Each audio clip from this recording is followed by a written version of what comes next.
Hebrews, Hebrews, Hebrews. This is Prophets of Awakening.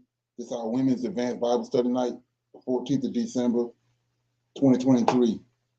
We'll be topic for discussion will be the book of Exodus. We read out of that. Okay, you can go to our YouTube channel, to Prophets of Awakening. Check out our videos. We have a lot of videos. These videos connect dots for you and lead you into the truth of the Holy Scriptures. And if you like what you're hearing and receiving, I'm asking you to like, share, and subscribe to the channel. And for those who want to support the channel and farther it along, you can check out our YouTube, our Cash App at the bottom of the screen. Okay, this is a non-Messianic channel. We deal with the Tanakh and the Torah. Tanakh being the Old Testament, and the Torah being the first 5 books of the Old Testament that was given to Moses by the Lord of hosts. Shalom and welcome to Prophets of Awakening, and welcome to our Women's Advanced Bible Study night. Okay. So with that being said, we're going to do our moment of silence, prayer. We read the Psalms. We have some women's health moment. Then we do some current events, a little need to know information. Then we go into our Q&A, and then we go into our topic. Reading out the book of Exodus. Okay. This moment of silence is for the Lord of hosts, and all he's doing to bring about our prophesied deliverance in these last days. Okay. Oh Lord, we come this day, bow down, honoring you, praising you, and believing in you. And we thank you for your wisdom and your knowledge that you have poured out upon us. And through your prophets, you revealed that the times that we are, as Jacob's children, will endure.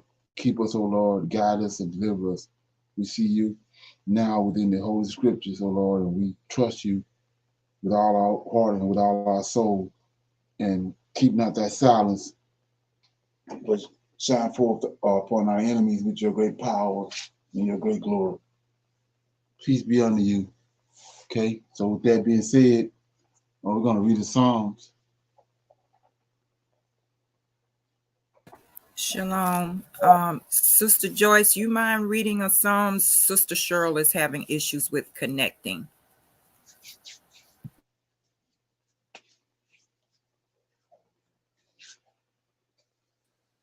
Yes, ma'am, I can do that.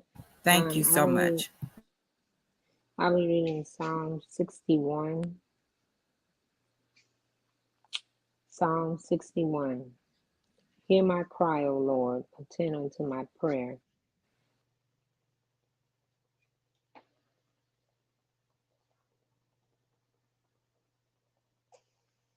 Okay.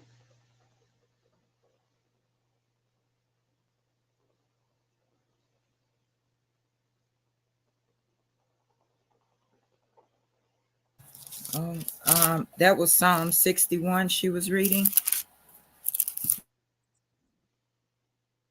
Yeah, she went blank.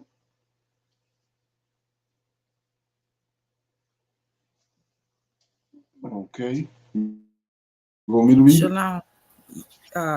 Yes, sir, please. Okay.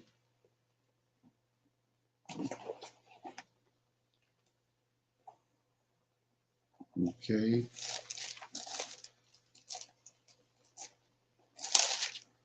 Psalm 61 says, lead me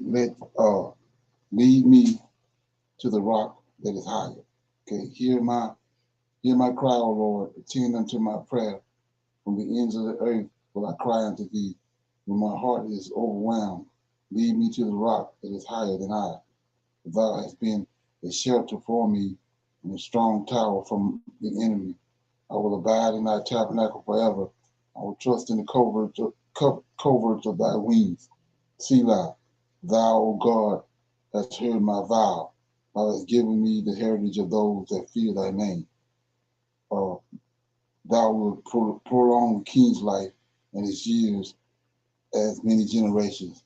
He shall abide before God forever. O prepare mercy and truth, which may preserve him. So will I sing praises unto thy name forever, that I may daily perform my vows. So that was Psalms 61. Okay. Anybody have any comments on that? Excuse me, I was reading it. Did you all not hear me? We You could could hear it. can you you couldn't hear it? Okay, thanks for reading it. Thank you. Right, we didn't hear it. Okay. Got any comments on it? No, sir, I don't know right now. Thank you. Okay. We got women's health moment. Yes. Shalom, everyone. Please note that the information that is shared is intended for general, informational, and educational purposes only and is not medical advice or recommended treatment. Tonight's discussion is on the health benefits of moringa. Moringa is a plant that is often called the miracle tree. The tree is a native to India, but also grows in Asia, Africa, and South America. It has been used for centuries due to its medicinal properties and health benefits. Excuse me. It also has antifungal, antiviral, antidepressant, and anti-inflammatory properties. Moringa contains many healthful compounds such as vitamins A, B, and C, calcium, potassium, iron, magnesium, and zinc. Moringa has many benefits, and its uses range from health and beauty to helping prevent and cure diseases. The benefits of moringa include protecting the liver, protecting and nourishing skin and hair. Moringa seed oil is beneficial for protecting hair against free radicals and keeps it clean and healthy. Moringa also contains protein, which means it is helpful in protecting skin cells from damage. It also contains hydrating and detoxifying elements, which also boosts the skin and hair. It's good for treating stomach complaints such as constipation, fighting against bacterial diseases, treating mood disorders, helping wound heals, protecting the cardiovascular system, and improving eye health. Moringa extract can be effective in reducing and controlling weight gain. It is high vitamin B content, helps with smooth and efficient digestion, and can assist the body when converting food into energy, as opposed to storing it as fat. The leaves, seed pods, oil, and flowers are all edible, while the bark, root, and oil have medicinal uses as well. All around, this flowering tree is a powerhouse of vitamins, minerals, and antioxidants. I'm going to read Proverbs chapter 16, verses 3 and 4. The Lord weighs the spirit. Verse 3. Commit thy works unto the Lord, and thy thoughts shall be established. Verse 4. The Lord had made all things for himself, yea, even the wicked for the day of evil. Tonight's discussion was on the health benefits of moringa, and I read Proverbs chapter 16, verses 3 and 4. The Lord weighs the spirit. Shalom. Okay. Appreciate that information. We're gonna go into our current events. Okay.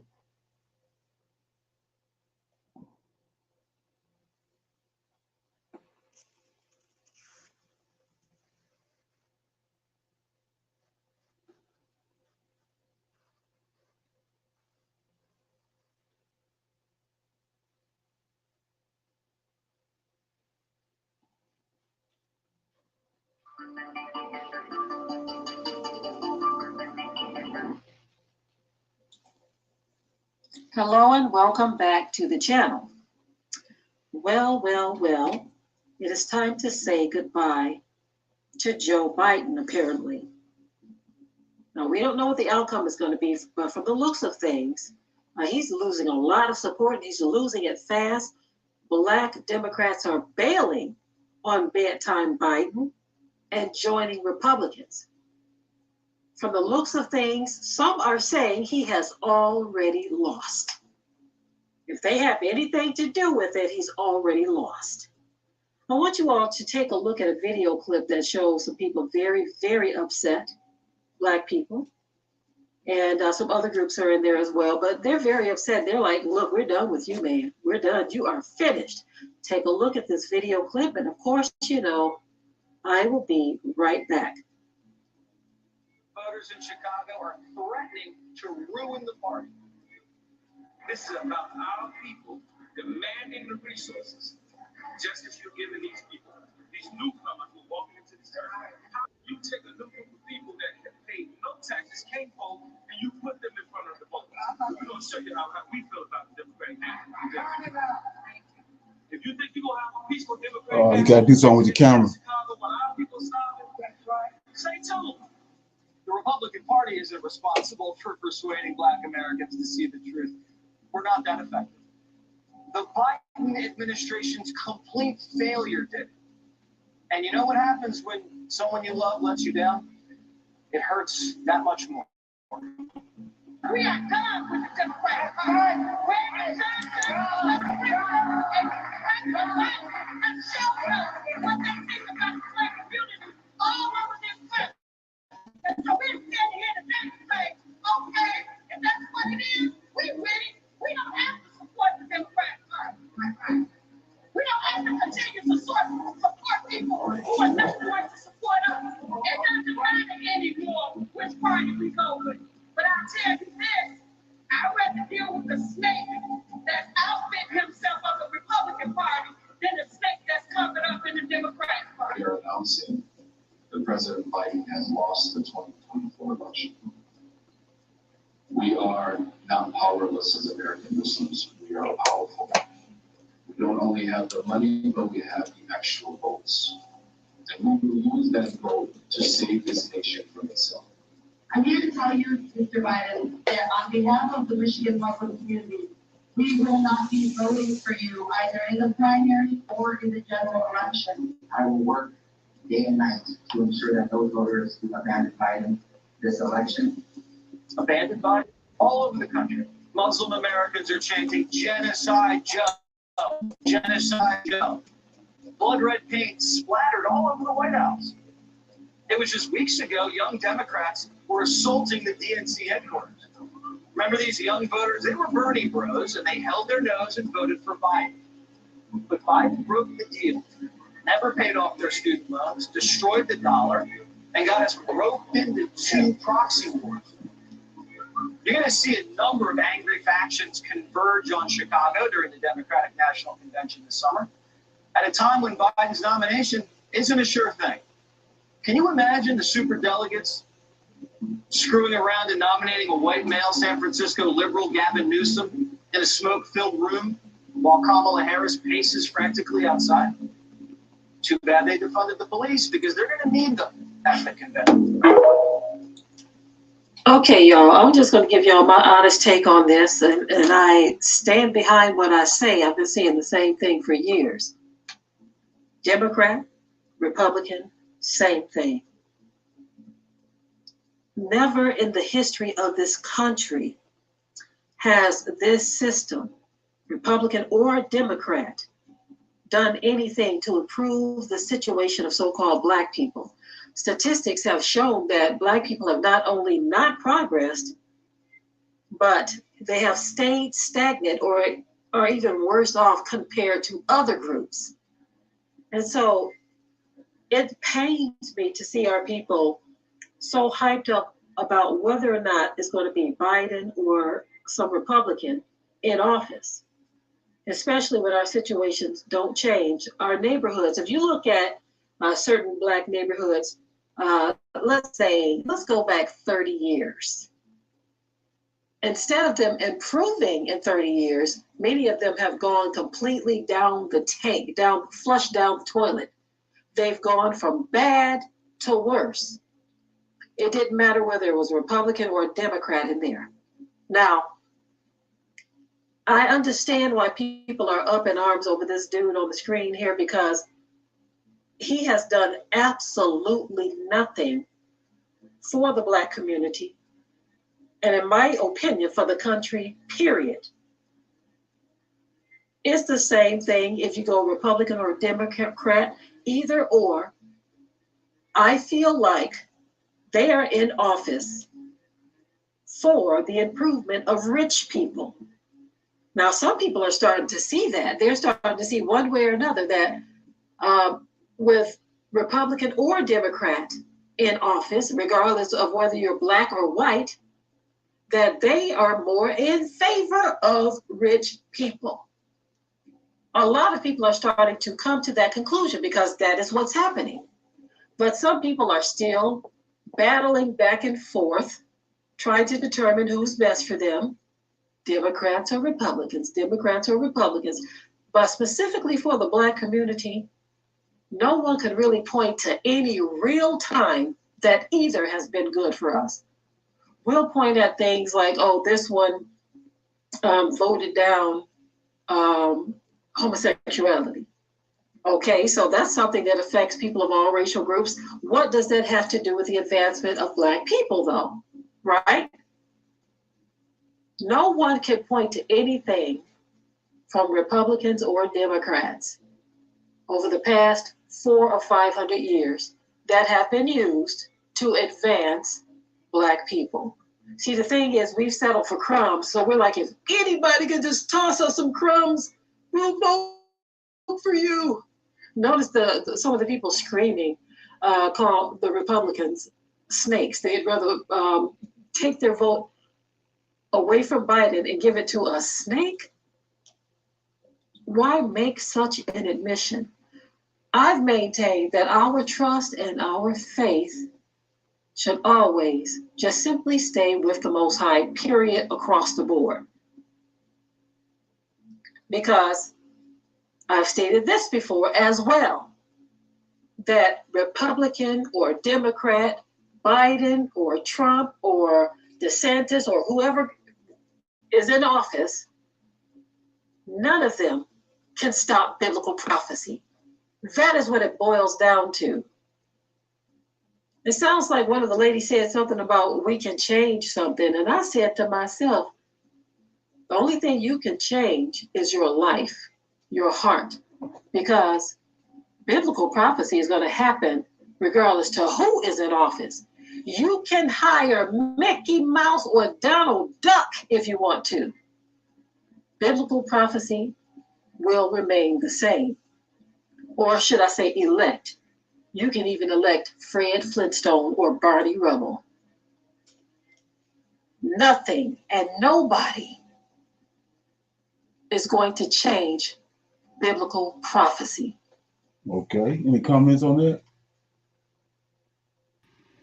I want to say she's right about that.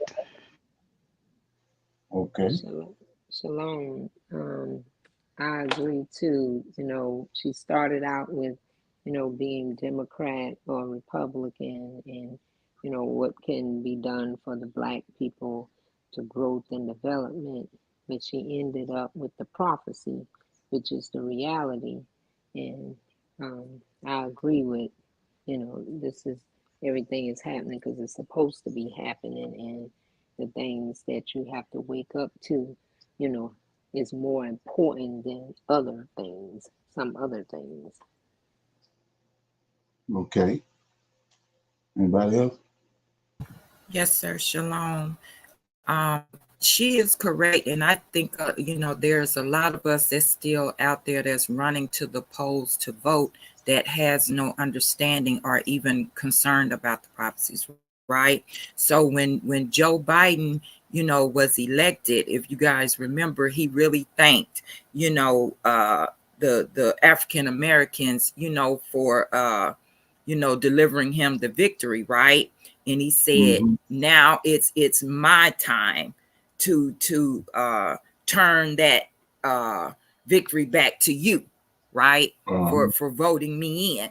But he has not done anything. And I think one of the things, if I remember correctly, that he said was about looking into reparations, right? He says looking into it, but he never committed to paying it. Just that we'll look into it. Right. That's a joke. Right, exactly. This is something. Yeah, Yeah, Obama did the that same means thing. something. Hmm. Obama did the same thing. Yes, sir. He did. Right. Okay. Repeat. Is that something? Yes, sir. Shalom. Yes, and they're following the rules in which has been laid down in the White House, how presidency goes. They're following it to a T. Right. Promise everything but give nothing. Okay. Here we go. Demand a humanitarian ceasefire in Gaza. The United States and Israel, however, were among 10 nations to vote against it. Meantime, President Biden is criticizing Prime Minister Benjamin Netanyahu's handling of the war. Yesterday, he warned Israel is losing international support because of its, quote, indiscriminate bombing in Gaza. BBC News Middle East correspondent Hugo Pachega joins us now from Jerusalem with more on this. Hugo, this is a rare comment from a sitting U.S. president about Israeli efforts with this war. How are folks where you are reacting to what he said about Netanyahu and the way he's campaigning and handling this situation? Yeah, Errol, these were the strongest comments yet by President Biden about the situation in Gaza. And I think it shows growing discontent in Washington over the Israeli actions in Gaza. Just days ago, we heard from Secretary of State Antony Blinken saying that there was a gap between what the Israelis were saying in terms of trying to protect the civilian population in Gaza and the reality on the ground. And a week ago, Secretary of Defense Austin said that there was the risk that because the Israelis were killing so many Palestinians that they could turn this tactical victory in Gaza into a strategic defeat. So today we heard from the Israeli foreign minister who said that the war in Gaza is going to continue with or without international support. So and we also heard from the Prime Minister Benjamin Netanyahu saying that the goal remains the same. To destroy Hamas, and nothing is going to stop the Israeli military. Now, to give you a sense of how some in the Israeli media are reacting, so this is one of the most popular newspapers here, Yediot Ahronot, and one of the leading columnists said that today Prime Minister Netanyahu, with these comments, was trying to appeal to his right-wing base, and he also said that Prime Minister Netanyahu was trying to seize the opportunity to use this confrontation with President Biden, with Washington, again for domestic political purposes. We know that the Prime Minister has this coalition, which is the most hardline and most religious coalition in Israel's history. So again, some differences emerging between the Israeli government and the Biden administration. The situation in Gaza is paramount in all of these calculations. What is the situation like right now? Yeah, so fighting continues, and for days now, we've seen that fighting has been focused on three main areas of Gaza in the north, Jabalia and Shijaya, which are areas that have been described as Hamas strongholds by the Israeli military. And again, Han Yunis in the south. This is where the Israeli authorities believe that members of the Hamas leadership have been hiding, possibly in the vast network of underground tunnels. But the humanitarian crisis continues, and we're seeing widespread shortages of basic supplies, and shelters are overwhelmed with another wave of displaced residents, and very limited aid is getting in. And there has been a drop in the temperatures in the last few days. It's been raining a lot in Gaza, so obviously this is making the situation even worse for hundreds of thousands of Palestinians who are now living in very difficult conditions, with UN officials warning that the situation is catastrophic. Hugo, you mentioned commentary earlier that Israel runs the risk of turning a tactical victory into a strategic defeat. The UN General Assembly voted overwhelmingly for an immediate ceasefire in Gaza, but that vote is non-binding. Why is this still significant, though? Well, Arrow, I think this really shows that this growing discontent, international discontent over the Israeli actions in Gaza. And I think this is very symbolic that you had the vast majority of countries at the General Assembly voting for this resolution. And again, the Israelis have been saying that any kind of pausing hostilities right now would only benefit Hamas. The foreign minister said today that a ceasefire in Gaza would be a gift for Hamas. But as we continue to see these images of Palestinians being killed, widespread destruction from those Israeli attacks, and also the suffering of the population with this worsening humanitarian crisis, those calls for ceasefire, those calls for a pause in hostilities are likely to get louder. All right, Hugo Bechega, thank you. And as we've been reporting, the situation in Gaza is becoming more desperate by the day as the United Nations now warns of a humanitarian collapse. And overnight, more intense rain swept across the region, flooding refugee camps. CBS News producer Marwan Al-Ghul has this update from Rafah, Gaza. It's windy and rainy here in Rafah southern Gaza Strip, as half of Gaza Strip population displaced to this area.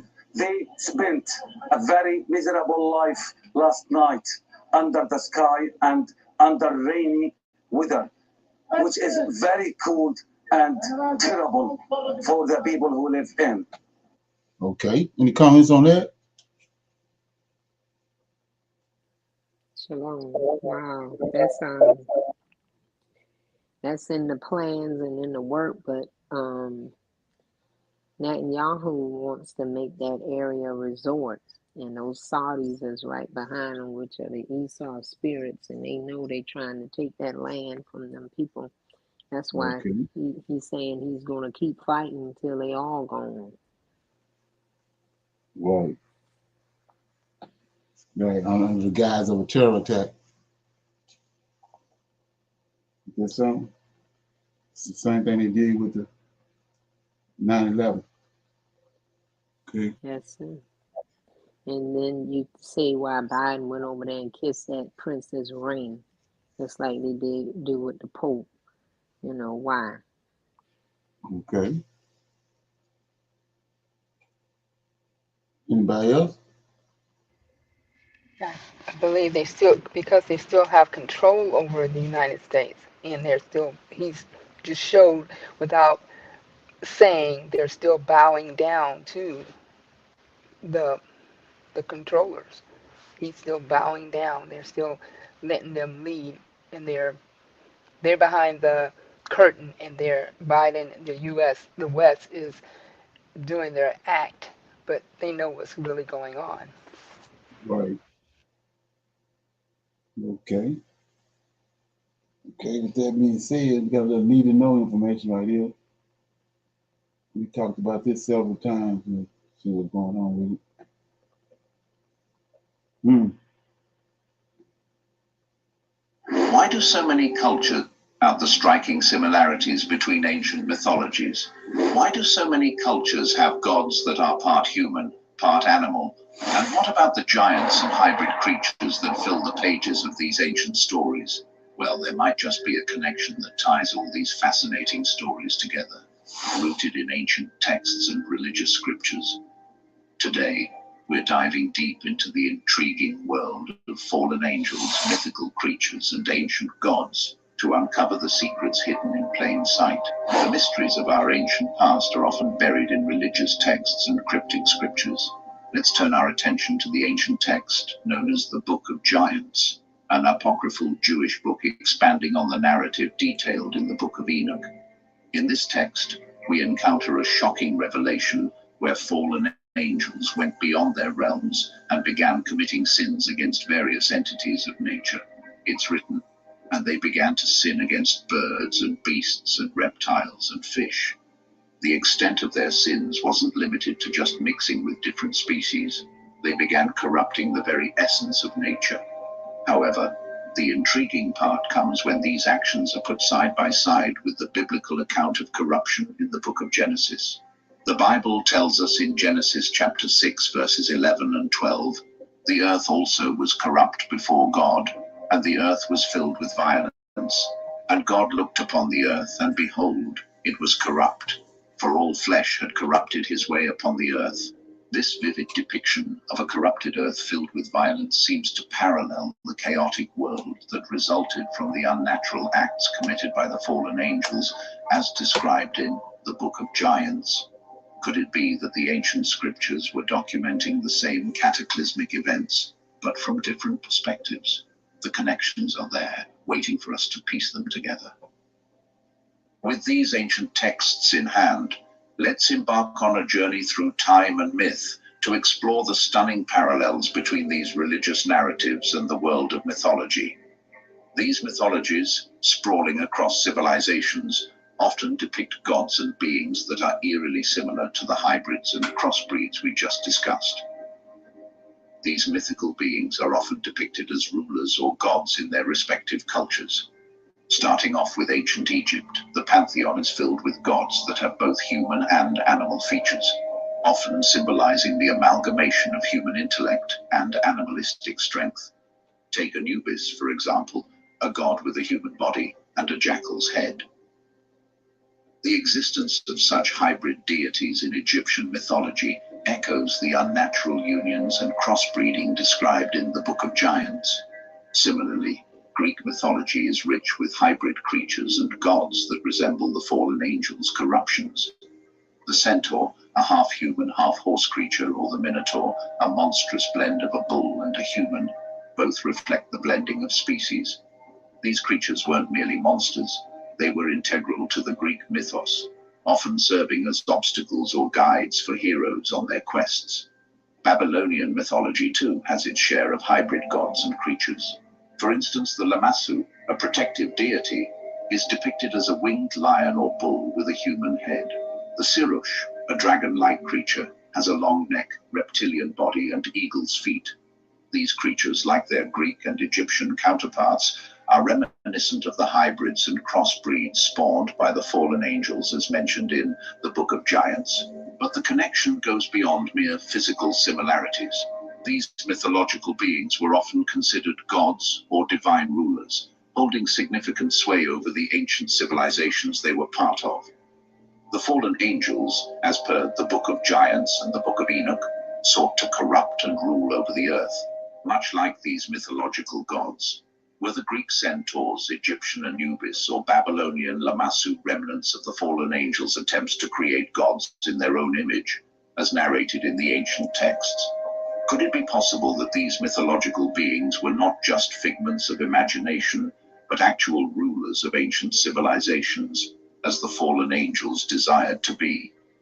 The possibility that our ancestors might have worshipped beings created from the unnatural unions of fallen angels is a question that opens up a fascinating yet unsettling avenue of thought. These connections between ancient texts and mythologies from across the world bring us a step closer to understanding the mysteries of our past and perhaps the origins of the gods that once ruled over humanity. The figures and deities we see in mythologies, be it Egyptian, Greek, or Babylonian, were not just symbolic representations or allegorical figures. They were considered divine rulers, beings of great power and majesty that held sway over the civilizations of their time. In ancient Egypt, the gods were intrinsically tied to the pharaohs, who were believed to be divine representatives on earth. The pharaohs derived their authority from the gods, acting as intermediaries between the divine and the mortal. Similarly, in Babylonian mythology, the gods played a crucial role in the establishment and maintenance of order and justice. They were believed to have direct influence over the events on earth, governing everything from natural phenomena to human affairs. This concept of divine rulership is mirrored in the narrative of the fallen angels. According to the Book of Giants and the Book of Enoch, the fallen angels descended to earth, seeking not just to corrupt, but also to rule. They desired to establish themselves as gods, much like the figures we see in mythology. The parallel is too significant to overlook. The idea that the mythological gods, from Anubis to the centaur, could have been remnants or manifestations of the fallen angels' attempt at divine rulership opens up a profound perspective. These beings, half human and half animal, might not have been mere mythological figures, but actual rulers of ancient civilizations. The fallen angels, in their pursuit to be gods, could have created these hybrid beings to serve as divine rulers over humanity. This hypothesis not only connects the dots between ancient texts and mythologies, but also adds a new dimension to our understanding of the past. The stories and myths that have been passed down through generations might not just be tales of imagination, but could hold the key to unraveling the mysteries of our ancient civilizations and the gods that once ruled over them. Let's take a step back and explore an even broader perspective by examining the Tower of Babel, a pivotal story in the book of Genesis. The narrative tells us that after the Great Flood, humanity spoke a single language and gathered in the land of Shinar, where they decided to build a tower tall enough to reach the heavens. However, God, seeing their unity as a potential threat, confounded their language, causing them to scatter across the earth, giving birth to the different cultures and civilizations we see today. From this dispersal emerged some of the most powerful and influential civilizations in history, including Phoenicia, Egypt, Babylon, Greece, and China. These civilizations, though separated by language and geography, shared a common thread: the worship of deities that were part human, part animal, or possessed other supernatural features. Could it be that these civilizations, originating from the same point at the Tower of Babel, carried with them the legacy of the fallen angels' attempts at divine rulership? The Phoenicians, for example, worshipped gods like Baal and Astarte, while the Egyptians had their pantheon of animal-headed deities like Anubis and Bastet. The Babylonians had their protective deities like the Lamassu and Sirush, while the Greeks had their pantheon of gods, including hybrid creatures like centaurs and minotaurs. Even in China, there are myths and legends of dragons and other supernatural beings that once roamed the land. By connecting the dots between the Tower of Babel, the fallen angels, and the mythological gods, we uncover a fascinating narrative that spans across civilizations and cultures. It reveals a possible common origin for these civilizations and their mythologies, grounded in the fallen angels' desire for divine rulership and their attempts to create beings in their own image to rule over humanity. In conclusion, as we have journeyed through ancient scriptures, mythologies, and historical narratives, we find an intricate web of connections that seem to point towards a common thread: a connection between the fallen angels, the hybrid beings they created, and the gods that were worshipped by ancient civilizations. This hypothesis suggests that the mythological gods from Egyptian, Greek, Babylonian, and even Chinese mythologies were not mere figments of imagination, but possibly remnants of the fallen angels' attempt at divine rulership. The correlation between the descriptions of the fallen angels and the mythological gods, with their similar hybrid features and roles as rulers, or divine beings, is too profound to ignore. Furthermore, the dispersion of people after the Tower of Babel could have been the catalyst for the spread of these stories and beliefs across different civilizations, each adapting and evolving the narrative according to their cultural context. While this hypothesis is certainly intriguing and opens up new avenues for exploration, it is important to note that these are interpretations and connections drawn from various texts and mythologies. Okay. Any comments on that?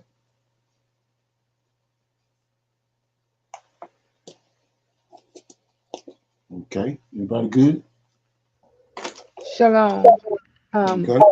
When he was talking about the giants, now the Nephilims or the um, the um, the makings of from the giants, they were the ones after the giants um, came along and they produced children.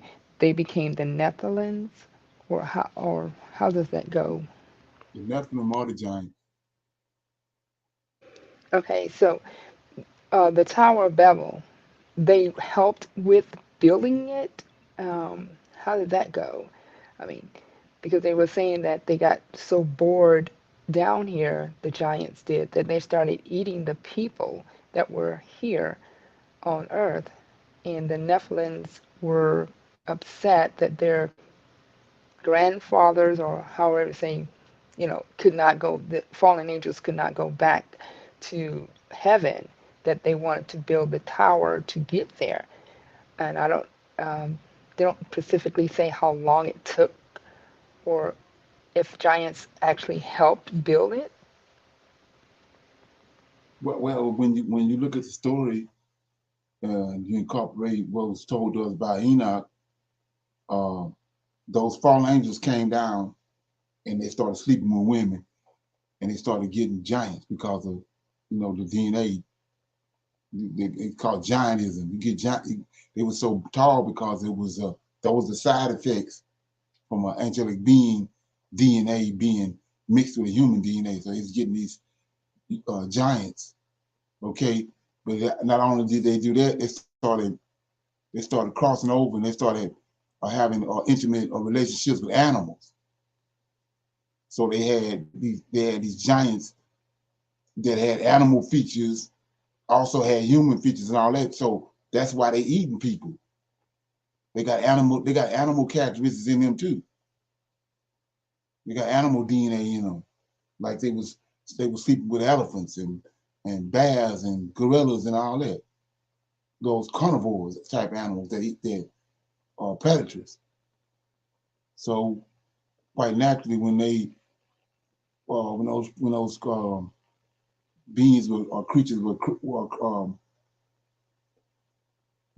created or birthed, they're gonna do what's in them. They was animalistic, so they was attacking people.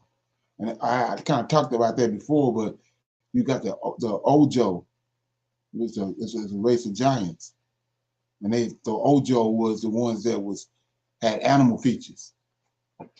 Like he was saying about the Minotaur. He got got a man's body but a bull head.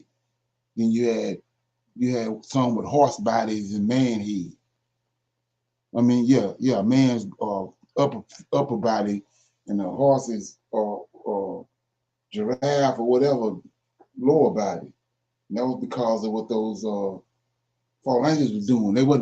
Not only were they breeding with those animals, they was working, they was running, they was doing,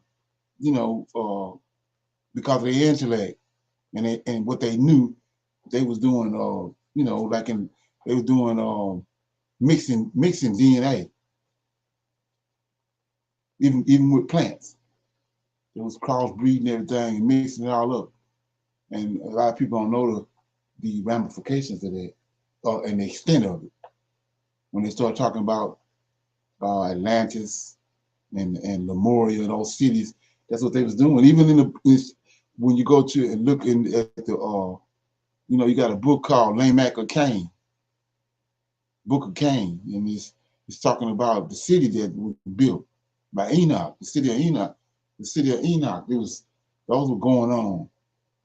That's what was going on in that city. It was the fallen angels was there coming down in the city, and they had the Nephilim, I had those crossbreed animals, humans. They had everything going on within that city. But Shalom. that's not the people. Okay. Yes, sir. They were saying this island, Solomon's Island, still have Nephilims on it. Um, they were saying the biblical giants are alive in Solomon's Island.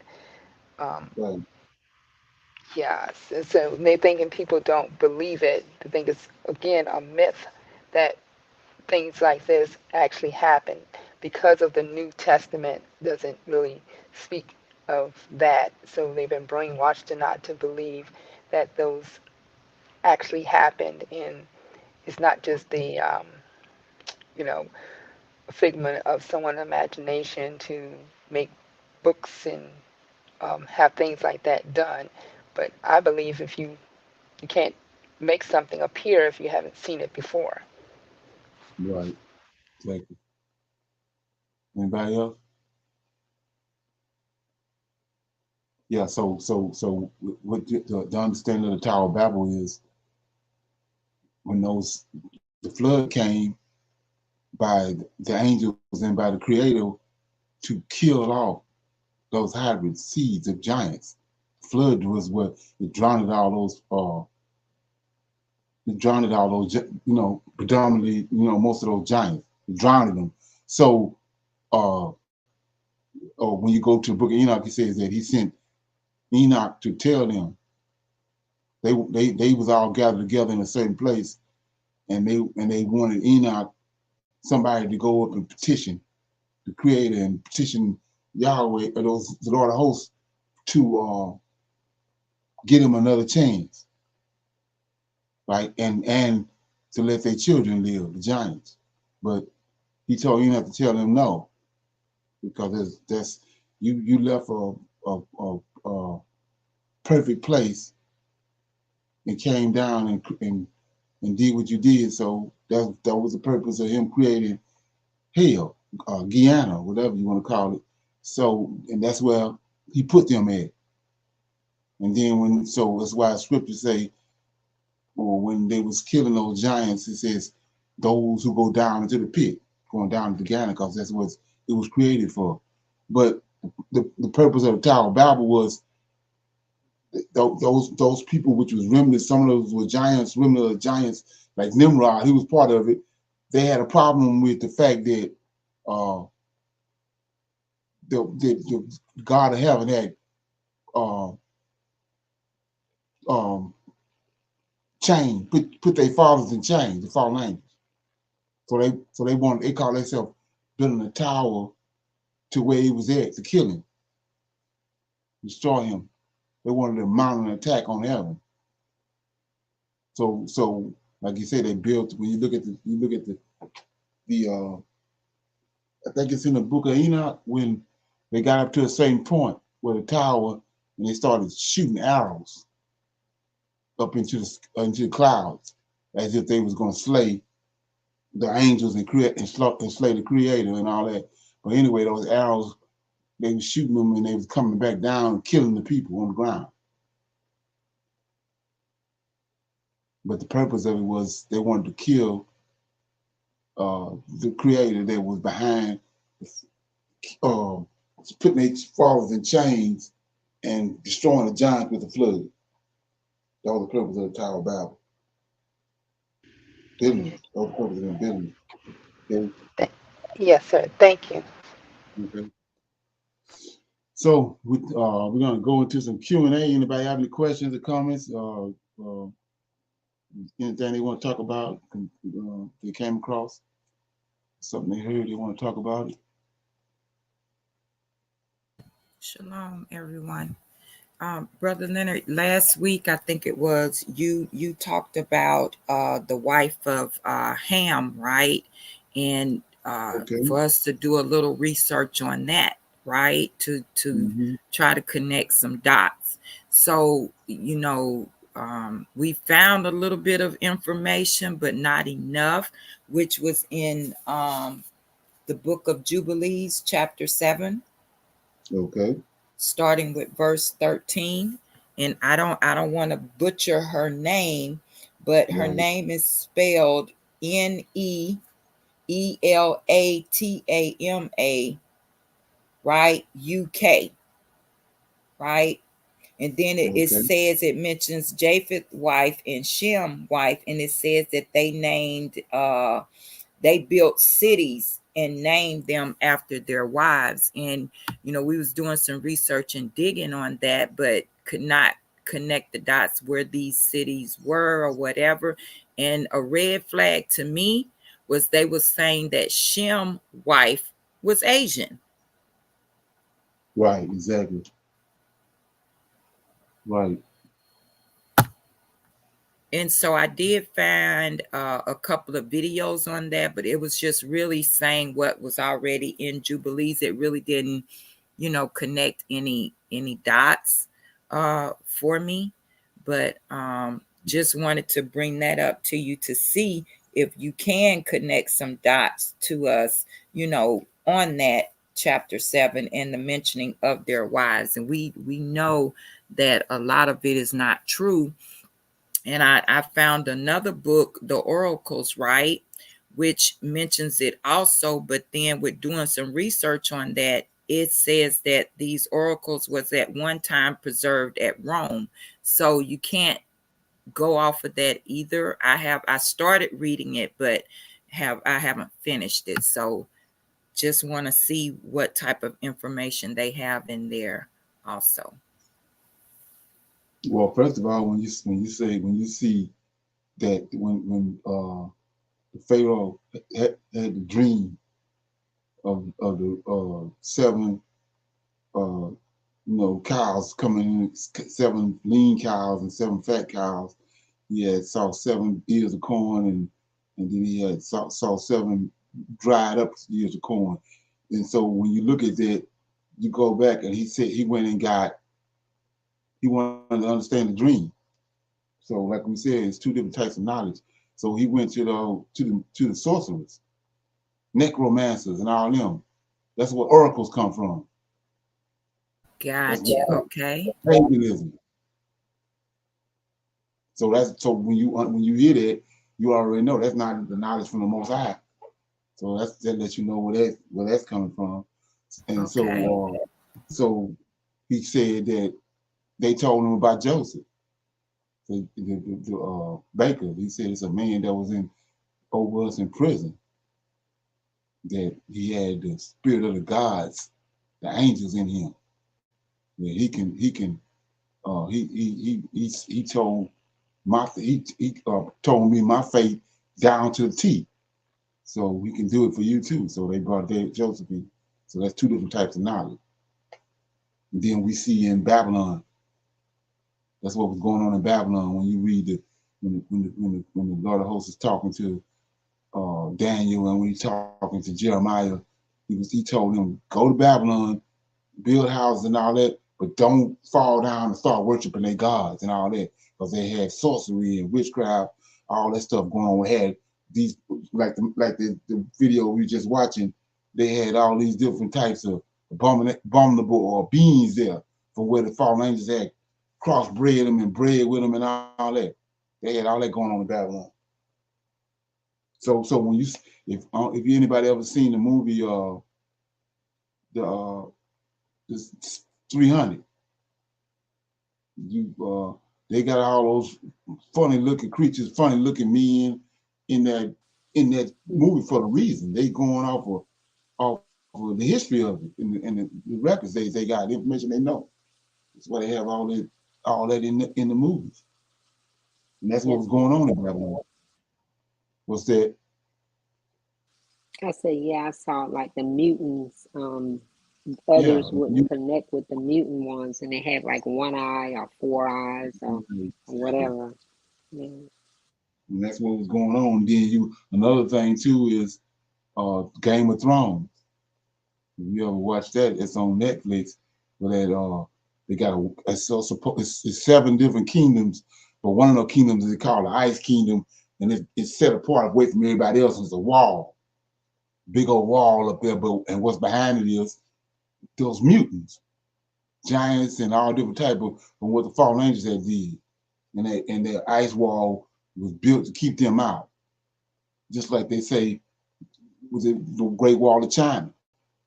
It was Gog, so-called Gog and Magog, the reason why they built that Great Wall of China. Keep out Mm. those beings,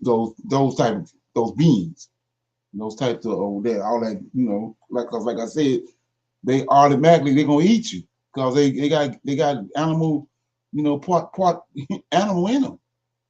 That's what cannibalism came from. Ain't that something? Yes, sir. Shalom. So when he said two of each of all flesh, were they got on the ark? Were they allowed to get on the ark since they were of flesh, somewhat? No, they Those was not. none of those.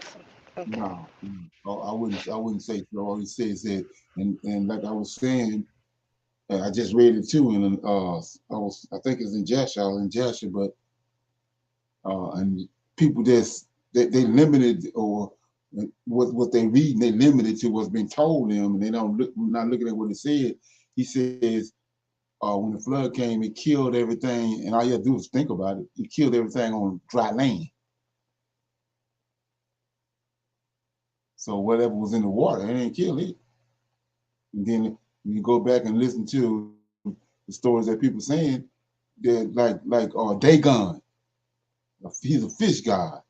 They said after the flood, how the Babylonians society, Babylon came into to existence the way that it was these beings came up out of the sea. He was telling those people Poseidon and all that. So it wasn't what was in the ocean. They aquatic, so it didn't kill them, but it killed everything on dry land. So they was all in. Thank you. They, go ahead. No, I was saying thank you for clearing that up for me. Thank you. Okay. Okay. Anybody else got anything?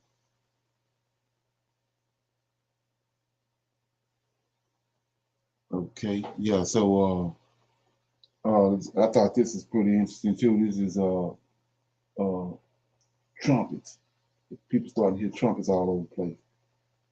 But like I said, they so brainwashed by the New Testament. Yeah, they think it's got the Antichrist and all they got to come. So you can't be no trumpets. Trumpets serve one purpose: a warning and a declaration, let you know something coming. Let's check it out. They're hearing this all over the place. Notice In the different places. parts of the world, strange and, in some cases, terrifying moments are being experienced, captured in the sky and in various countries, spanning different years. What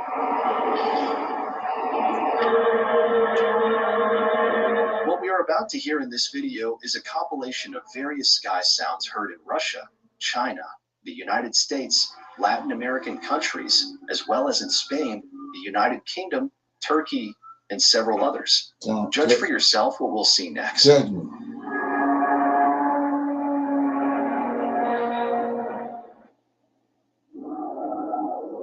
For several years now, numerous people have been reporting mysterious sounds heard in various cities worldwide.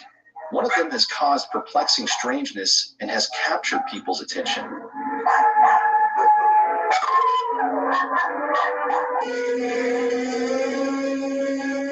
These sounds come from the sky and have no clear explanation.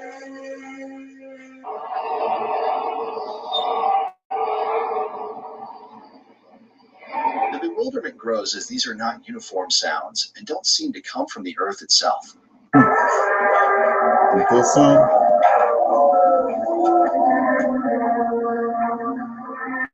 Some describe it as trumpets, others as animal sounds, and some people claim these are hums, but many agree on one thing. They believe these are the trumpets of the apocalypse.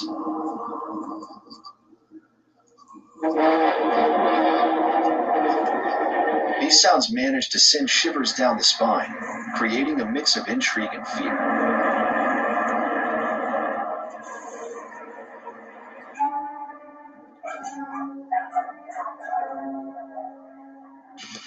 People are frightened by the intensity of the sound force, which can be heard as if the sound were coming from a nearby source.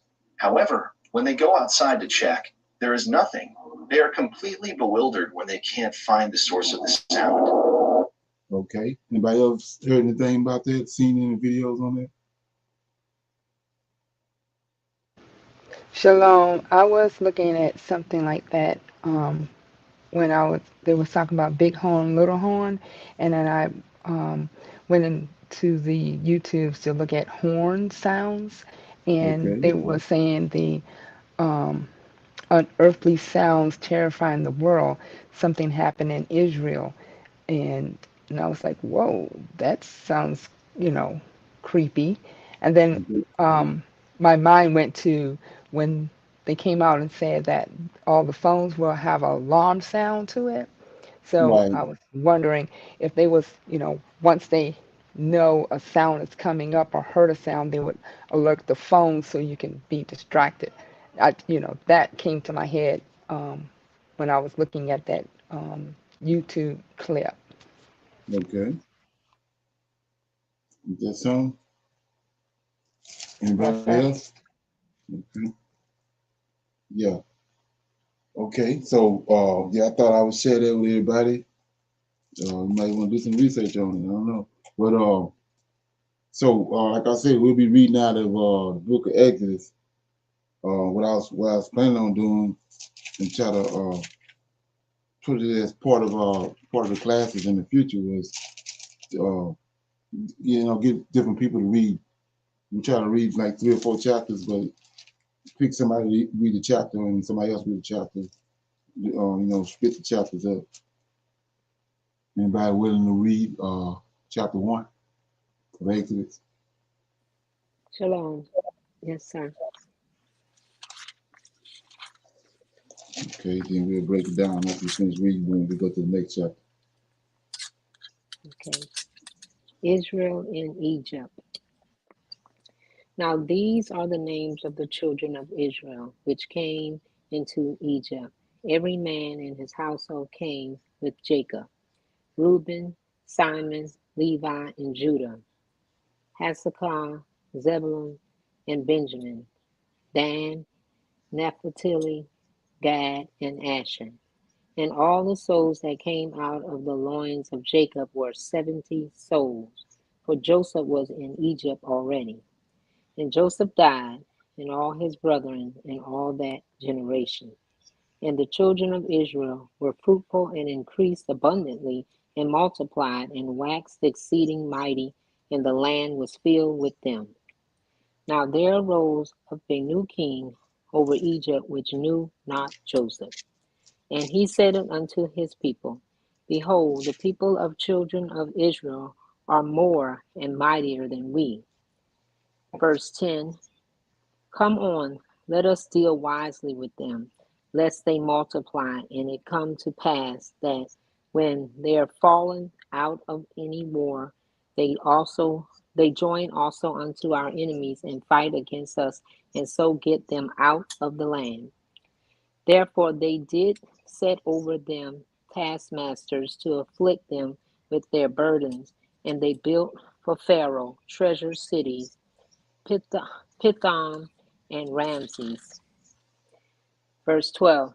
But the more they afflicted them, the more they multiplied and grew, and they were grieved because of the children of Israel. And the Egyptians made the children of Israel to serve with vigor. And they made their lives bitter with hard bondage in mortar and in brick, and in all manner of service in the field. All their service wherein they made them serve was with rigor. And the king of Egypt spat to the Hebrew midwives, of which the name of one was Sapphira, and the name of the other Puna. And he said, When ye do the office of a midwife to the Hebrew woman, and see them upon the stools, if it be a son, then she shall kill him. But if it be a daughter, then she shall live. But the midwives feared God, and did not as the king of Egypt commanded them, but saved the men children alive. And the king of Egypt called for the midwives, and said unto them, Why have ye done this thing, and have saved the men children alive? And the midwife said unto Pharaoh, Because the Hebrew women are not as the Egyptian women, they are lively and are delivered ere the midwives come in unto them. Therefore God dealt well with the midwives, and the people multiplied and waxed very mighty. And it came to pass, because the midwives feared God, that he made them houses. And Pharaoh charged all his people, saying, Every son that is born he shall cast into the river, and every daughter he shall save alive. Chapter 1. Okay. Any comments on that? You have any comments? This getting ready to lead up to Moses being saved. Okay. So it says in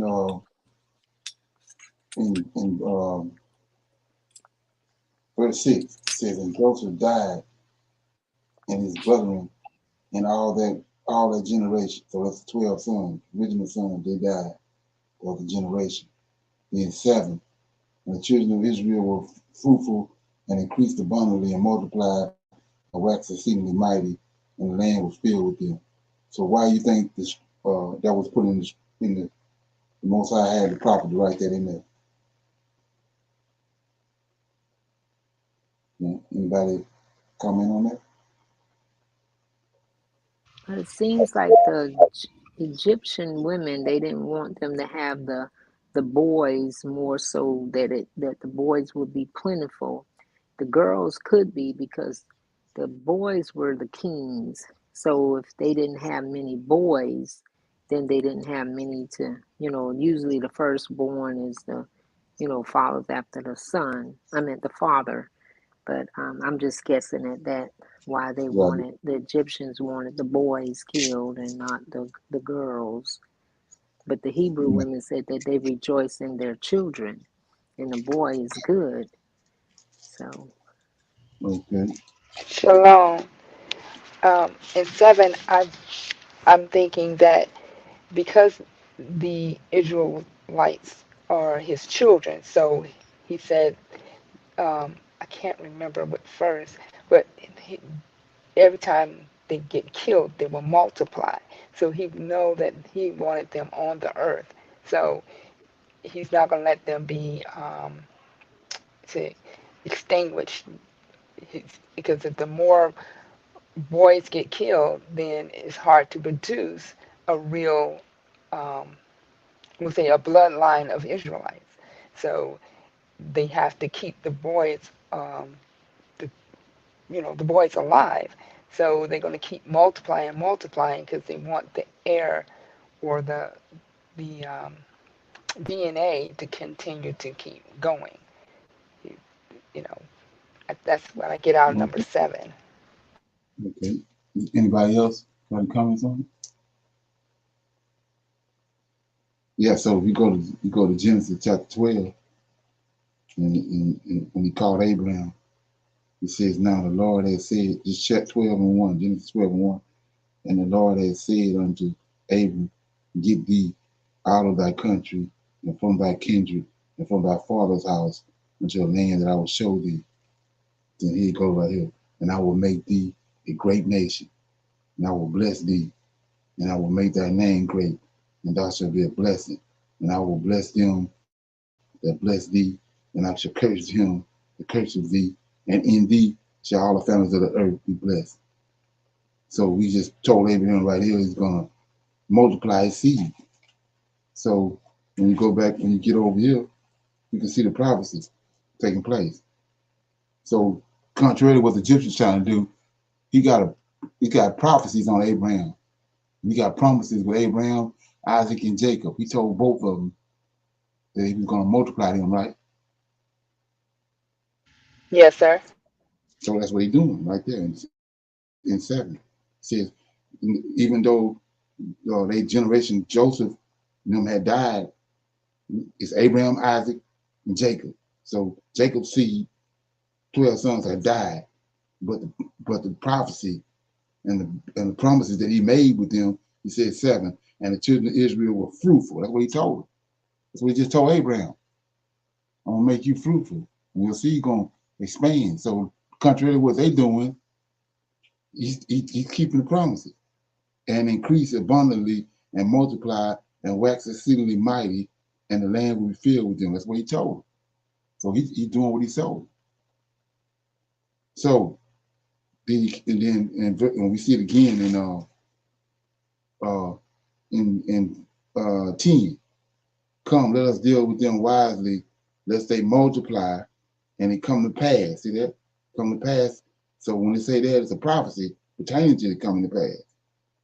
That when they fall out of any war, they join also into our enemies and fight against us, and so get them up out of the land.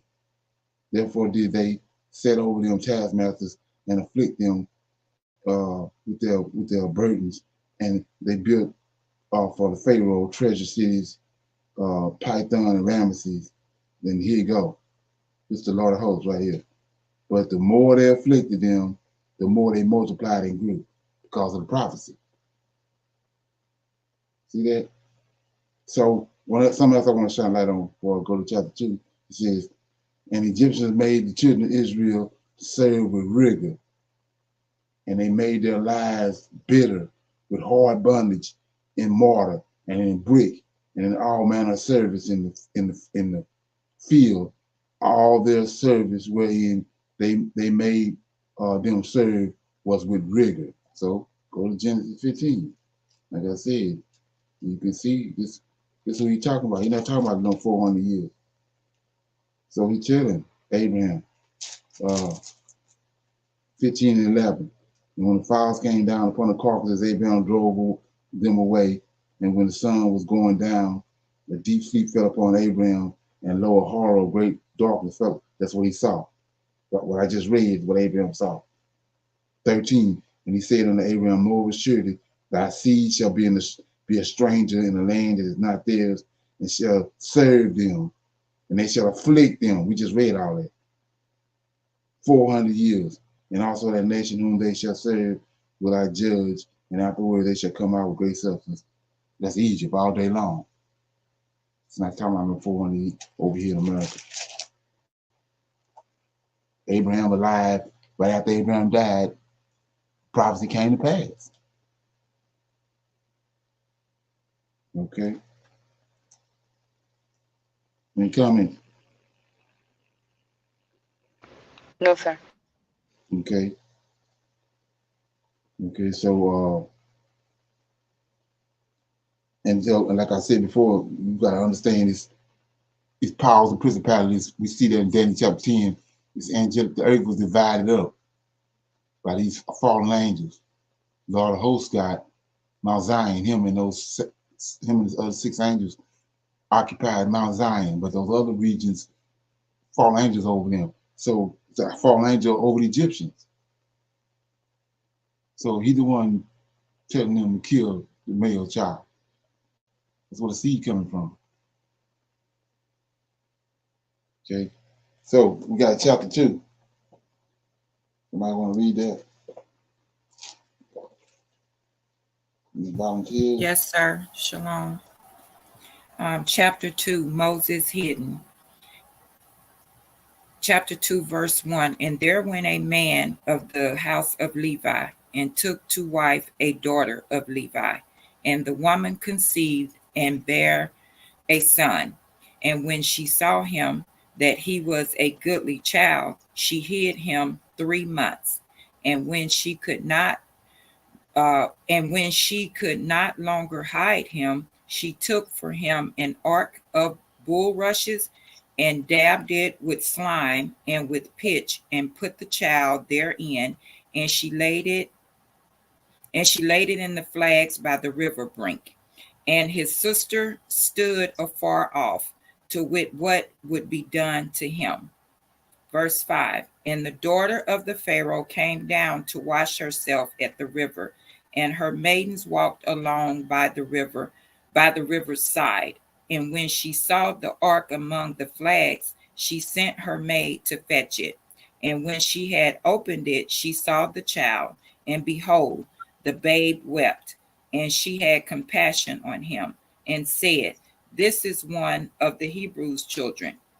Then said his sister to Pharaoh's daughter, shall I go and call to thee a nurse of the Hebrew women, that she may nurse the child for thee? Verse 8. And Pharaoh's daughter said to her, go. And the maid went and called the child's mother. And Pharaoh's daughter said unto her, take this child away and nurse it for me, and I will give thee thy wages. And the woman took the child and nursed it. Verse 10. And the child grew, and she brought him unto Pharaoh's daughter, and he became her son, and she called his name Moses. And she said, because I drew him out of the water. And it came to pass in those days when Moses was grown that he went out unto his brethren and looked on their burdens, and he spied an Egyptian smiting, and Hebrew one of his brethren. And he looked this way and this way, and when he saw that there was no man, he slew the Egyptian and had him. I'm sorry, y'all, this is highlighting. I cannot read it. Slew the Egyptian and hid him in the sand. And when he went out the second day, behold, two men of the Hebrews strove together. And he said to him that did the wrong, wherefore smites them thy fellow. Verse 14. And he said, who made thee a prince and a judge over us? Uh, intendest thou to kill me? And thou killed the Egyptian. And Moses feared and said, surely this thing is known. Verse 15. Now when Pharaoh heard this thing, he sought to slay Moses, but Moses fled from the face of Pharaoh and dwelt in the land of Midian, and he sat down by a well. Now the priest of Midian had 7 daughters, and they came and drew water and filled the troughs to water their father's flock. And the shepherds came and drove them away. But Moses stood up and helped them and watered their flock. Verse 18. And when they came to Ruel, their father, he said, how is it that ye are come so soon today? And they said, an Egyptian delivered us out of the hand of the shepherds, and also drew water enough for us, and watered the flock. Verse 20. And he said unto his daughters, and where is he? Why is it that ye have left the man? Call him, that he may eat bread. And Moses was content to dwell with the man. And he gave Moses Zipporah, his daughter, and she bore him a son, and he called his name Grisham, for he said, I have been a stranger in a strange land. Verse 23. And it came to pass in process of time that the king of Egypt died, and the children of Israel sighed by reason of bondage, and they cried, and their cry came and their cry came up unto God by reason of the bondage. And God heard their groaning, and God remembered his covenant with Abraham, with Isaac, and with Jacob. And God looked upon the children of Israel, and God had respect unto them. That was Exodus chapter 2. Okay. Any comments?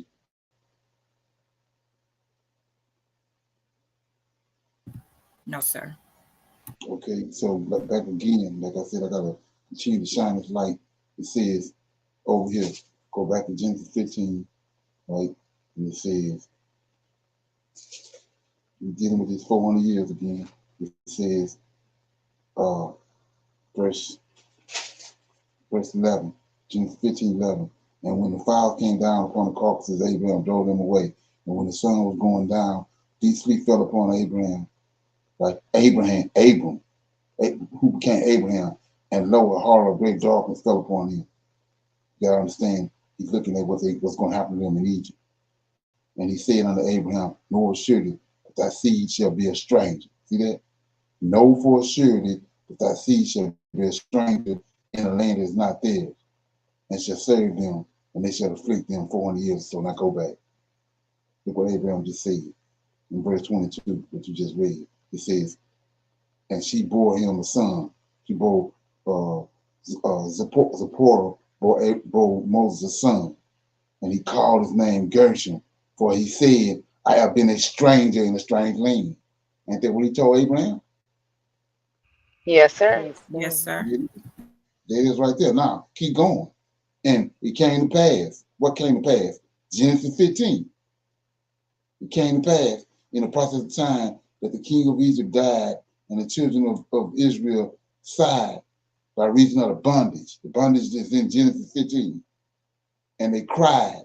And that cry came up to God by reason of the bondage.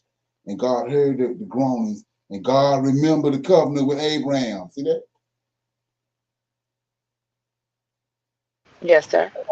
All this going back to Genesis 15. Okay? You see it right there. It's all, it's well, I mean, it's right there, but we've been brainwashed and we don't connect those dots. And then another one was Abraham, Moses killed the man, right? It says verse 11, 2 and 11. And it came to pass in those days when Moses was grown that he went out unto his brethren and looked on their burdens. That's Genesis 15. And he spied on an Egyptian smiting the Hebrew, one of his brethren. And he looked this way and that way. And when he saw that there was a no man, he slew the Egyptian and hid him in the sand. Here we go right here. And when he went out the second day, behold, two Hebrews strove together. And he said to him that did the wrong, go back to Cain and Abel, who did the wrong, where smitest thou thy fellow? Then look what he said. And he said, who made thee a prince and a judge? See that? Who made thee a prince and a judge? Right? So what are you talking about? Go to Daniel right quick. Go to Daniel. Like I was telling you, the 70 angels. Right? Daniel chapter 10. Okay? Chapter 10, start at verse 18. I start at 15. And when he had spoken such words unto me, it's the angel talking to Daniel, one of the 7 angels, Gabriel in particular. Such words unto me, I set my face toward the ground, and behold, became dumb. And behold, one like the similitude of the sons of man, it's an angel, touched my lips, then opened my mouth and spake, and said unto him that stood before me, O my Lord, by the vision of my sorrows are turned upon me, and I have retained no strength. For how can the servant of this my Lord talk with this my Lord? For as for me, straightway there remain no strength in me, neither is there breath left in me, because he entered into him. In order to give him the vision, he had to enter into him. And when he did that, that's why he's had no strength. And he's dumb on the ground. So he says, remain no strength in me, neither is there breath left in me. Then there came again and touched me one like the appearance of a man and strengthened me. And he said, Son, O man, greatly beloved, fear not, peace be unto thee, be strong, yea, be strong. And when he had spoken unto me, I was strengthened and said, let my Lord speak, for thou hast strengthened me. Now here you go, right here. Then said he, know thou the angel, know thou wherefore I come unto thee. And now I'll return to fight with the prince. See that? A Persia. That's an angel. So you see, why can't it be a prince over there with Moses? Was a man told Moses, why can't he be a prince like a man in Egypt? Because he says, 20. Then said he, know thou if I come unto thee, and now will I return unto fight with the prince of Persia, and when I have gone, lo, the prince of Greece shall come, these angels. So what's their role? When you say powers and principalities, they judge it. They judge it. Go to Ezekiel when the 7 angels came. He says the men, which is these angels, prince, that had charge of the city. So that's why God turned around and said in Exodus chapter 2, and he says, he said, who made thee a prince? Chapter 2, verse 14. And he said, who made you made thee a prince and a judge over us. Okay, see that? Yes, sir. Okay, yeah. So anyway, chapter 3. Somebody want to read that? I'll Yes, read. sir. I'll read 4. Yes, sir. Chapter Okay. 3. Now Moses kept the flock of Jethro, the father-in-law, the priest of Midian. Is that correct? Midian. Midian. Midian. Midian. And he led the flock to the backside of the desert and came to the mountain of God, even to Horeb. And the angel of the Lord appeared unto him in the flame of fire out of the midst of the bush. He he looked, and behold, a bush burnt with fire, and the bush was not consumed. And Moses said, I will know I will now turn aside and see this great sight, why the bush is not burnt. And when the Lord saw that he turned aside to see, God called unto him out of the midst of the bush, and said, Moses, Moses. And he said, Here am I. 5. And he said, Draw not nigh hither, put off thy shoes from off thy feet, for the place whereon thou standest is holy ground. Moreover, he said, I am the God of thy father, the God of Abraham, the God of Isaac, and the God of Jacob. And Moses hid his face, for he was afraid to look upon God. And the Lord said, I have surely seen the affliction of my people which are in Egypt, and I've heard their cry by reason of their taskmasters.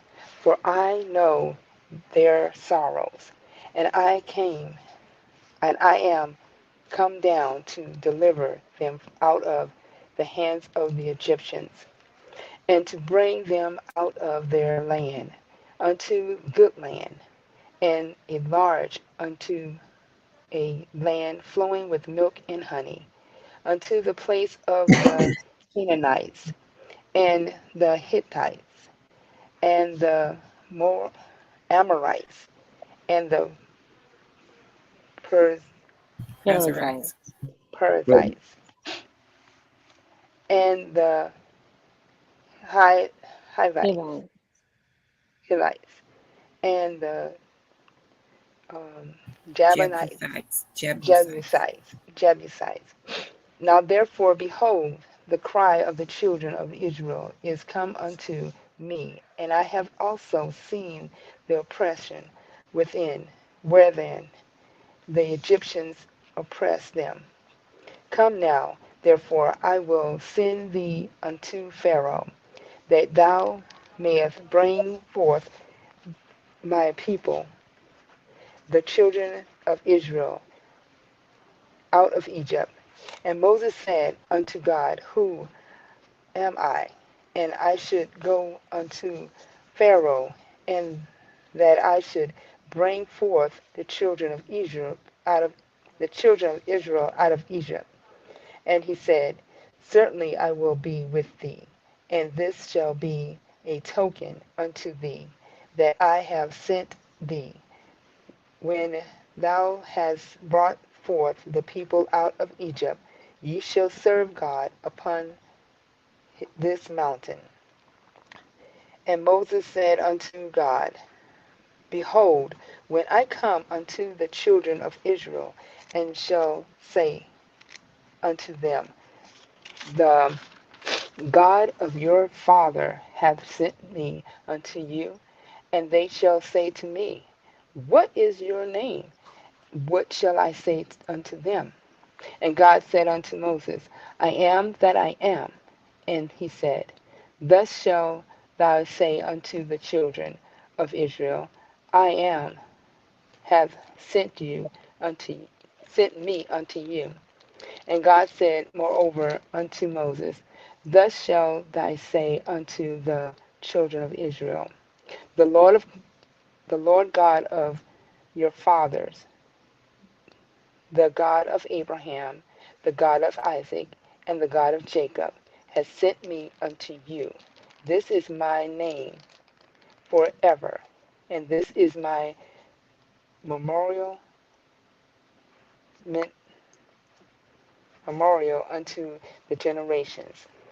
God, go and gather the elders of Israel together, and say unto them, the Lord God of your fathers, the God of Abraham, the God of Isaac, and the God of Jacob, appeared unto me, saying, I have surely visited you, and seen that which is done to you in Egypt. And I have said, I will bring you up out of the affliction of Egypt unto the land of the Canaanites, and the Hittites, and the Amorites, and the Pers- sorry guys, pre Prezisis, I'm saying with the Z, I'm sorry, and the Hivites, and the Jebusites, unto the land flowing with milk and honey. And they shall hearken to thy voice, and thou shalt come and the elders of Israel, though the elders of Israel, unto the king of Egypt, and shall say unto him, the Lord God of the Hebrews hath met with us, and now let us go with beneath beach Beseech. beseech thee 3 day journey into the wilderness, that we may suffice sacrifice Sacrifice. unto the thank you unto the Lord our God. And I am sure that the king of Egypt will not let you go, no, not by a mighty hand. And I will stretch out my hand and spike Egypt with all my wonders, which I will do in the midst therefore thereof. And after that he will let you go. And I will give this people, favor in the sight of the Egyptians, and I shall come to pass, and Egyptian, and it shall come to pass that when ye go, ye shall not go empty, but every woman shall borrow of her neighbors, and her that sojourneth in her house, jewels of silver and jewels of gold, and remnants, and ye shall put them upon your sons and upon your daughters, and they shall spoil the Egyptians. That was chapter 3, 1 through 22. Okay. You comment?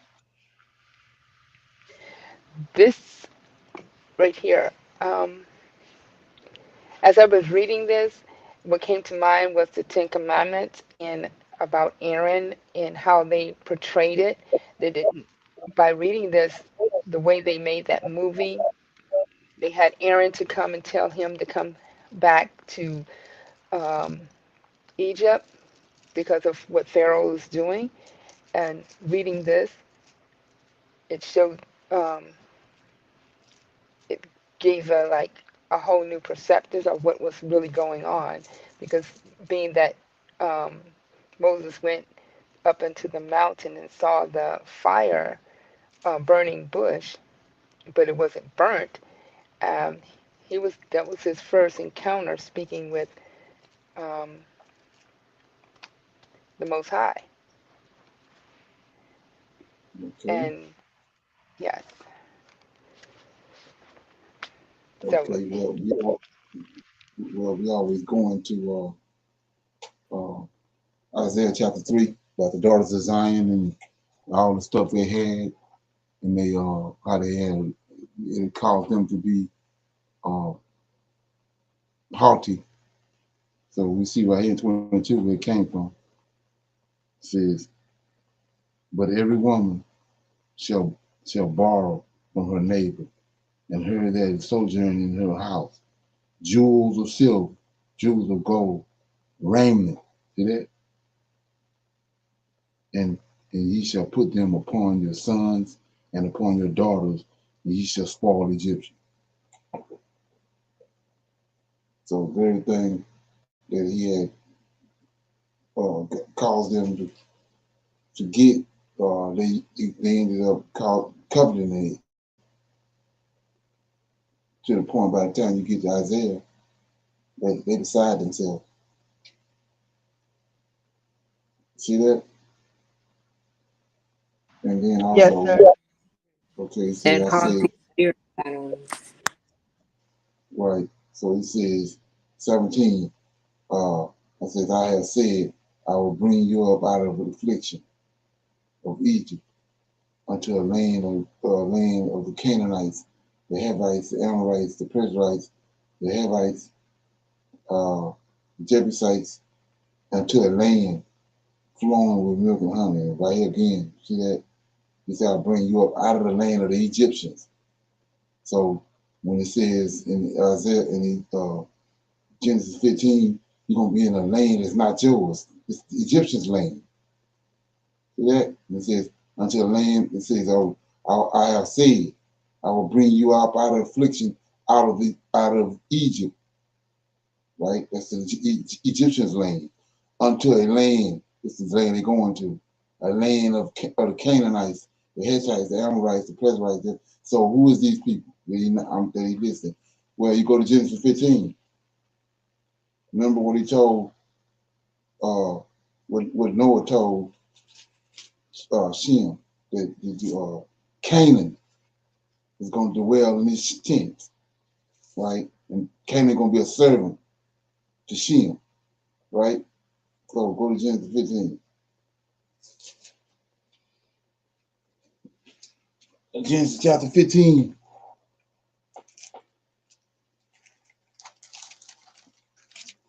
And this happened. While Abraham was still alive.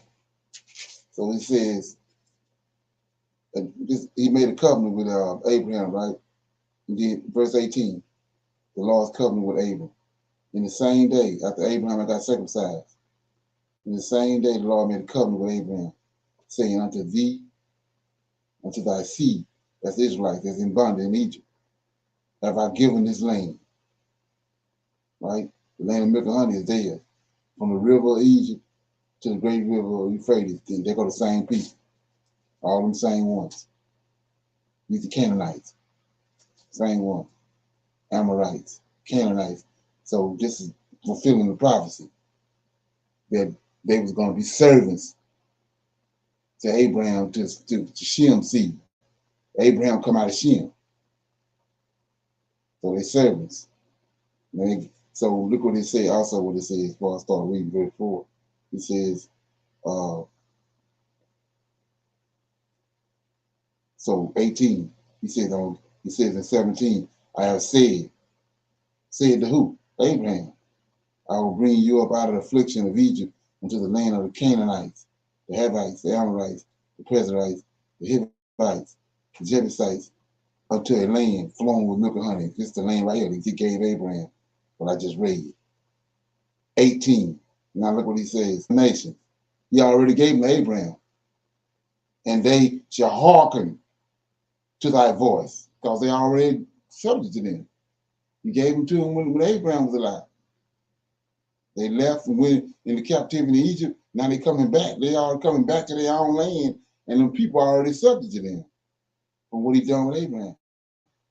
18. They shall hearken to thy voice, and thou shalt come, and thou and thy elders of Israel unto the king of Egypt, and ye shall say unto him, the Lord God of the Hebrews have met with us, and now let us go, we beseech thee, 3 days journey into the wilderness, that we may sacrifice to the Lord our God. You know, and just something as simple as one word. They shall hear our voice, but we read over there. Somebody was saying something? Yes, sir. Shalom. Like, it's verse 14 in Genesis 15 and 14, is that related to in Exodus chapter 3, verse 22, where it reads, and also that the nation whom they shall serve will I judge, and afterwards they shall come out with great substance. Does that meaning when they was talking about in 22 that they would have jewels and um, Right. jewels of Exactly. silver and gold? Right. Exactly. Okay. Yeah. And that nation that he judged was Egyptian. Okay. So I'm gonna read chapter 4. Anybody else want to read? Oh, they good. Yes. Yes, sir. Well, okay. All right. Chapter 4. Huh? I was gonna say, if anybody who was there? Joyce. But that's all right. If you wanted Okay. to Yeah. read. I was trying to see if somebody else Oh, wanted to, yeah. Okay. I'll read 4. This will be the last chapter. yes, It sir. says, and Moses answered and said, but behold, they will not believe me, nor hearken unto my voice, for they will say, the Lord have not appeared unto thee. And the Lord said unto him, what is that in thy hand? And he said, a rod.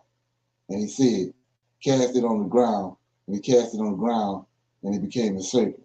And Moses fled from before it. And the Lord said unto Moses, put forth thy hand, and take it by the tail. And he put forth his hand, caught it, and it became a rod in his hand, that they may believe that the Lord God of their fathers, the God of Abraham, the God of Isaac, the God of Jacob, have appeared unto thee. And the Lord said furthermore unto him, put now thy hand into thy bosom.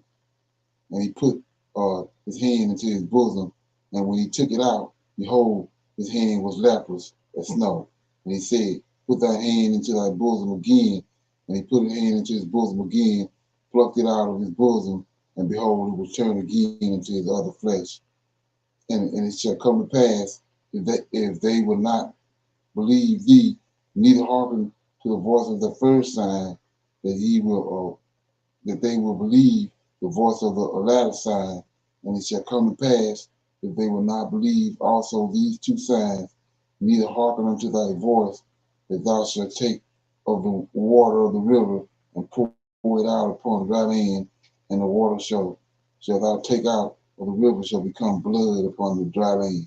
And Moses said unto the Lord, O my Lord, I am not eloquent, neither herefore nor since thou hast spoken unto thy servant, but I am slow of speech and of slow tongue. So we know why that happened, because when Moses put that onyx stone in his mouth and messed the tongue, his speech up in Joshua.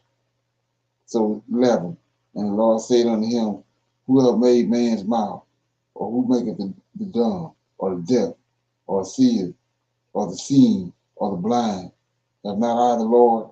Now therefore go, and I will be with thy mouth, and teach thee what thou shalt say. And he said, O my Lord, send, I pray thee, by the hand of him whom thou wilt send. And the anger of the Lord was kindled against Moses. And he said, is it not Aaron, the Levite, thy brother? I know that he can speak well. And also, behold, he cometh forth to meet thee. And when he seeth thee, he will be glad in his heart. And thou shalt speak unto him, and put words in his mouth. And I will be with thy mouth, and with his mouth, and I will teach you what he shall do. And he shall be thy spokesman unto the people, and he shall be, even he shall be to thee instead of a mouth, thou shalt be to him instead of a God. And thou shalt take his rod in thy hand, wherewith thou shalt do signs. And Moses went and returned to Jethro his father-in-law, and said unto him, let me go, I pray thee, and return unto my brethren which are in Egypt, and see whether they be yet alive. And Jethro said unto Moses, Go in peace. And the Lord said unto Moses in Midian, Go, return unto Egypt, for all the men are dead which sought thy life. And Moses took his wife and his sons and set them upon asses, and he returned to the land of Egypt. And Moses took the rod of God in his hand. And the Lord said unto Moses, When thou goest to return into Egypt, see that thou do all those wonders before Pharaoh, which I have put in thy hand, but I will harden his heart, that he shall not let the people go. Okay. And thou shalt say unto the Pharaoh, Thus saith the Lord, Israel is my son, even my firstborn. And I say unto thee, Let my son go, that he may serve me.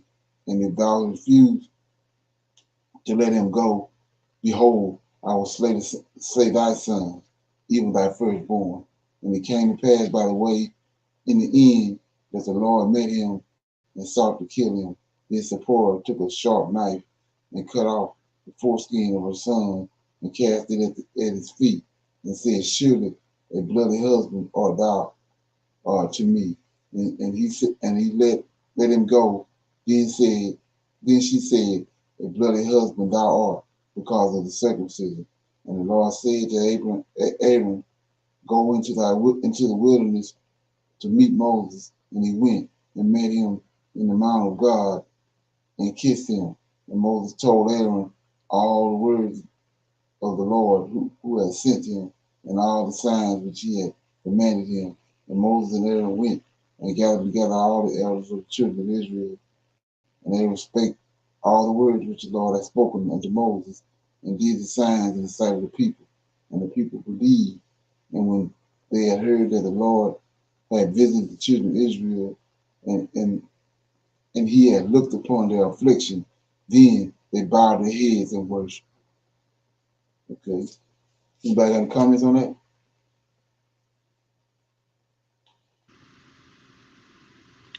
Shalom.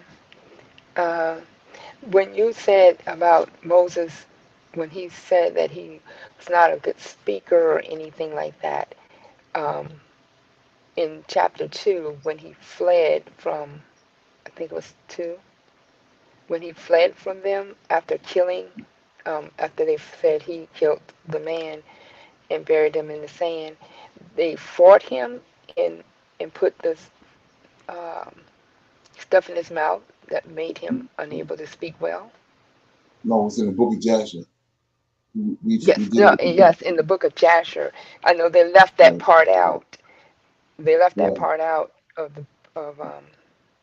of saying it. They just said that he fled, and the reason why is because they tortured him.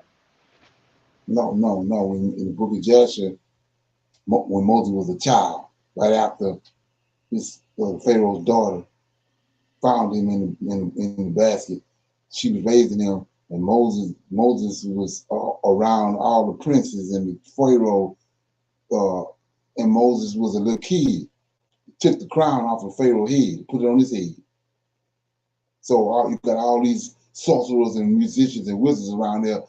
They freaked out because it's like an army. So they commanded the Pharaoh to kill him because he said that's an army. You're gonna one day you're gonna grow up and you're gonna shut your kingdom down and take your crown. So the angel of the Lord came in there amongst them and made a suggestion that they take an onyx stone and the crown and put them on a table and let Moses come in the room and see which one he get. If he came in the room and got the crown again, they was gonna kill him. But he came in, he went for the crown again, but the angel of the Lord guided him toward the onyx stone. And he put it in, because an onyx stone is hot. And he put it in his mouth, he burned his mouth up. So he was tied to him. That's why he said what he said to him. He said, "I can't speak. I'm not of eloquent speech because of what happened to him." And the Lord said, "Don't worry about that. I got Moses. I got Aaron."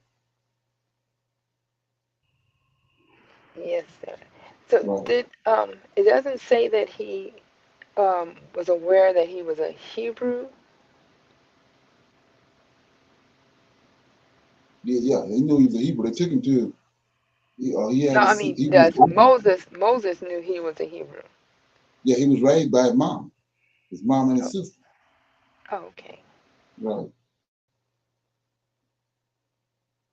Okay. Anybody else?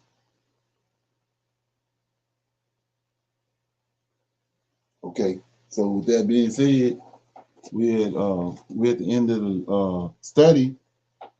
Anybody have anything else before we go? No, sir. No, sir. Okay. Give me 1 minute. Okay. So that being said, let me get this.